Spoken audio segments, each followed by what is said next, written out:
வணக்கம் நேயர்களே, நான் உங்கள் ரஜியா பேசுகிறேன். இது ஹரிச்சந்திர புராணம் எபிசோட் 16. மயானத்திலும் சத்திய கீர்த்தி. வீரபாகு சந்திரமதியின் கூந்தலை கயிற்றால் கட்டி இழுத்து சென்றான். அவ்வாறு பற்றி இழுத்து செல்லும் போது வழியில் சந்திரமதியிடம் வீரபாகுவின் உருவத்தில் இருந்த யமன், பெண்ணே, இத்தனை பெரும் கொடுமைகளையும் நீ அனுபவிக்க காரணம் என்ன தெரியுமா? உன் கணவன் ஹரிச்சந்திரன் வருணனை ஏமாற்றி சாக்குபோக்கு சொன்னபோது நீயும் வாய்மூடி மௌனமாயிருந்தது அவனது செயல்களுக்கு உடந்தையாயிருந்ததுதான் ஒரு குற்றம். ஏனென்றால் தாரம் என்ற ஸ்தானத்திலிருந்து தவறிவிட்டாய்.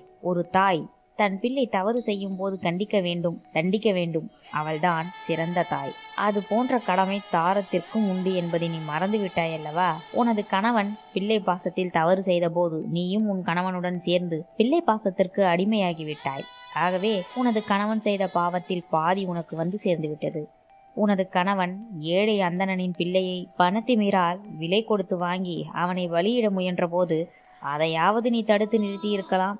அதையும் நீ செய்ய தவறிவிட்டாய். இந்த இடத்திலும் நீ ஒரு தாரம் செய்ய வேண்டிய கடமையிலிருந்து தவறிவிட்டாய். பிறர் பிள்ளையை கொல்ல துணிந்த போது பிறர் எப்படி துன்பப்படுவார் என்பதை தெரியாதிருந்தீர்கள். அதன் வேதனை என்னவென்று உங்களுக்கு உணர்த்தவே விதி உங்களிடம் இப்போது விளையாடுகிறது.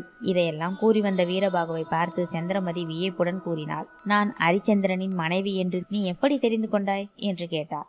அதற்கு வீரபாகு, ஒரு குற்றவாளியை கைது செய்து தண்டிக்கும் முன்பாக அவளது குலம், கோத்திரம், அவளது பூர்வீகம், அவளது தந்தை பெயர், கணவன் பெயர் என்று எல்லாத்தை பற்றியும் இதையெல்லாம் கேட்டறிந்தேன் என்று சொல்லியவாறு பிடித்திருந்த கூந்தலின் பிடியை தளர்த்தாமல் சந்திரமதியை ஹரிச்சந்திரன் முன்பு கொண்டு போய் நிறுத்தி, பின்னுருவில் நிற்கும் இவள் தலையை வெட்டி எறிவாய் என்று ஆணையிட்டார்.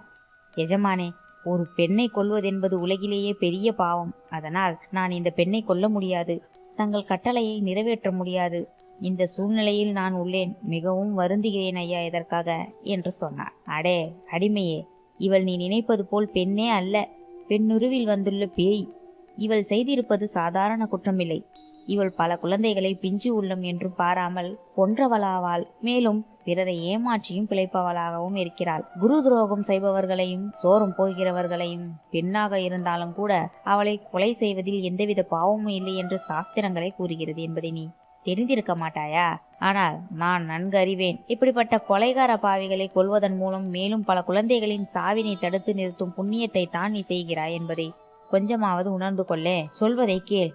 உனது எஜமானாகிய நான் உத்தரவிடுகிறேன். நாளை விடியும் முன்பாக இவள் தலை இந்த மண்ணில் புரள வேண்டும் என்று கூறினான். ஹரிச்சந்திரன் செய்வதறியாது குழம்பி போய் நின்றான். அவன் சந்திரமதியை நோக்கி, இத்தனை காலம் நான் கட்டி காத்து வந்த சாஸ்திரங்களை எல்லாம் சாய்க்க வந்த பெண்ணே, இதோ என் முன்னால் உள்ள பலிபீடத்தில் குனிந்து உட்கார்.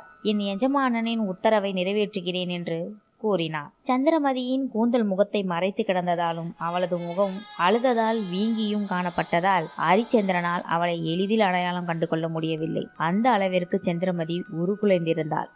சந்திரமதி தொடர்ந்து அவனிடம், நான் 10 மாதம் சுமந்து பெற்ற பிள்ளையை பறிகொடுத்து விட்டு வந்து நிற்கிறேன். அவனது உடல் காட்டில் அனாதையாக கிடக்கிறது. என்னை பலியிடும் முன்பாக என் மகனின் அந்திம கிரியை மட்டும் செய்ய எனக்கு அனுமதி கொடுங்களேன். அதன் பின் உங்கள் விருப்பம் போல் உன் தண்டனையை நீங்கள் நிறைவேற்றி கொள்ளுங்கள் என்று கெஞ்சினார். உனது கெஞ்சலில் உண்மை இருப்பதாக நான் நினைக்கிறேன். நீ வாக்கு மீறி நடந்து கொண்டால் நான் என் தண்டனையிலிருந்து தப்பவே முடியாது என்பதை மனதில் கொண்டு உன் மகனின் பிணத்தை விரைந்து எடுத்து வா என்றான் ஹரிச்சந்திரன். மீண்டும் காவலாளிகள் தன்னை பார்த்து விட்டால் தன்னை கொன்று விடுவார்கள் என்று அஞ்சிய சந்திரமதி அவர்கள் கண்ணில் படாமல் இருளில் பதுங்கி சென்று லோகிதாசனின் பிணம் கிடந்த இடத்தை நெருங்கி அவனது பிணத்தை எடுத்து தோளில் போட்டுக்கொண்டாள். தோளில் பிணத்துடன் வந்து சந்திரமதியை கண்டதும் ஹரிச்சந்திரன் பிணத்தை ஒரு இடத்தில் கிடத்த சொன்னான்.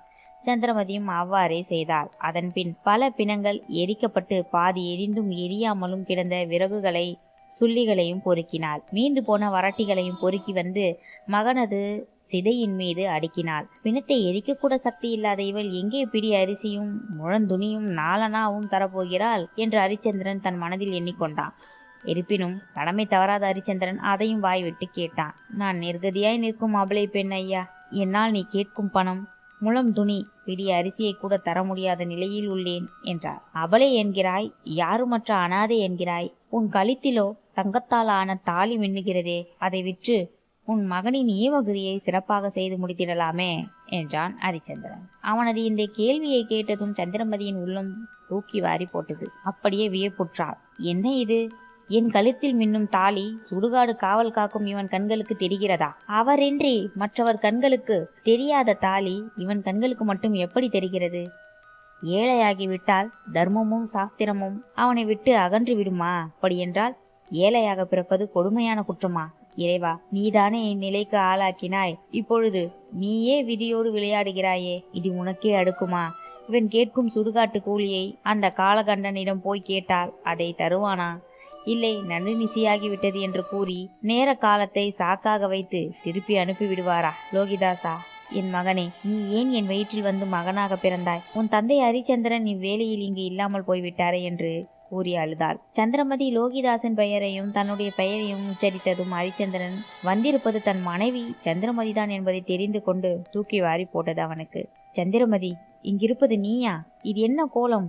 இது என்ன கொடுமை? இறந்தது யார்? உன் முகம் ஏன் இப்படி இருக்கிறது? நம் குல கொழுந்து லோகிதாசனா இது?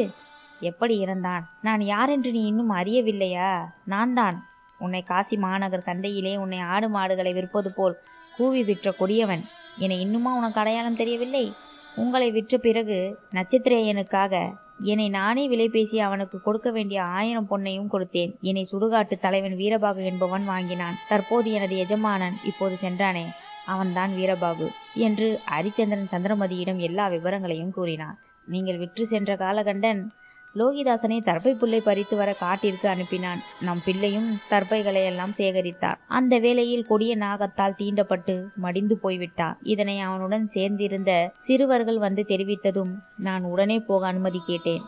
அவர்கள் என்னை உடனே போக அனுமதிக்கவே இல்லை. இவர்கள் இட்ட பணிகளை செய்யவே செய்து முடித்த பிறகு இடுகாடு செல்ல அனுமதி தந்தார்கள். அதன் பிறகே நான் நமது அருமை மகன் லோகிதாசனை பிணமாய் கிடப்பதை கண்டு பார்க்க ஓடோடி சென்றேன் என்று சந்திரமதி அழுது கொண்டே கூறினாள். அவள் கூறியதை கேட்டதும் ஹரிச்சந்திரன் லோகிதாசனின் உடலை கட்டிப்பிடித்து கொண்டு அழுதான். அன்பே சந்திரமதி, எனது தலையாரியின் அனுமதியின்றி நான் எதுவுமே செய்ய முடியாது நிலையில் இப்போது உள்ளேன். அதையும் மீறி